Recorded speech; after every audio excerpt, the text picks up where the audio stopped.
अल्लाह और उदल बुंदेलखंड के दो ऐसे वीर योद्धा जिनकी कहानी सुनने मात्र से आज भी नौजवानों के रोंगटे खड़े हो जाते हैं। चंदेल वंश के राजा परमार की शक्तिशाली राजाओं में गिनती होती थी। उन्होंने 1167 में ओरई के परिहार राजा को पराजित कर राजकुमारी मल्हना से विवाह किया और उनकी दो बड़ी बहन देवल और तिलका का विवाह अपने सेनापति दक्षराज व बच्छराज से करवा दिया। इन बहनों का एक भाई था जिसका नाम माहिल था। देवल देवी ने एक रात सपना देखा कि उनके घर दो तेजस्वी पुत्र जन्म लेंगे, जो पराक्रम और वीरता में अद्वितीय होंगे। कुछ समय बाद देवल देवी ने दो पुत्रों को जन्म दिया। बड़े का नाम आल्हा और छोटे का नाम ओदल रखा गया। दोनों भाई बचपन से ही बहुत साहसी और पराक्रमी थे। उनके मामा माहिल ने उन्हें युद्ध कला सिखाई, लेकिन माहिल ने बाद में उनके परिवार के साथ विश्वासघात किया। आल्हा और ओदल बुंदेलखंड के वीर योद्धा थे, जिनकी कहानियां भारतीय लोकगाथाओं में प्रसिद्ध है। इसे आल्हा खांड के रूप में भी जाना जाता है।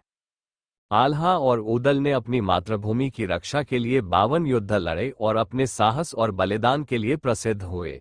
आल्हा और ओदल दोनों का अंतिम युद्ध दिल्ली के शासक रहे पृथ्वीराज चौहान के साथ हुआ था। 11वीं सदी में बुंदेलखंड विजय का सपना लेकर पृथ्वीराज चौहान ने चंदेल शासन पर हमला किया था। उस वक्त चंदेलों की राजधानी महोबा थी।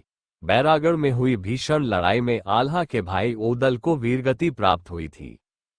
इसके बाद आल्हा भाई की मौत की खबर सुनकर आपा खो बैठे और पृथ्वीराज चौहान की सेना पर कहर बनकर टूटे। करीब 1 घंटे के भीषण युद्ध के बाद पृथ्वीराज चौहान और आल्हा रण में एक दूसरे के सामने आ गए। आल्हा ने भीषण लड़ाई में पृथ्वीराज चौहान को हरा दिया।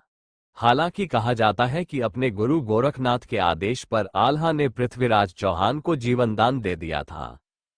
इसके बाद आल्हा ने संन्यास ले लिया और मां शारदा की भक्ति में लीन हो गए। आज भी बैरागढ़ में मां शारदा के मंदिर में मान्यता है कि हर रात दोनों भाई आल्हा और ओदल मां की आराधना करते हैं। कहा जाता है कि रात को सफाई के बाद मंदिर के कपाट बंद कर दिए जाते हैं, लेकिन सुबह जब कपाट खोले जाते हैं तो यहां पूजा करने के सबूत मिलते हैं।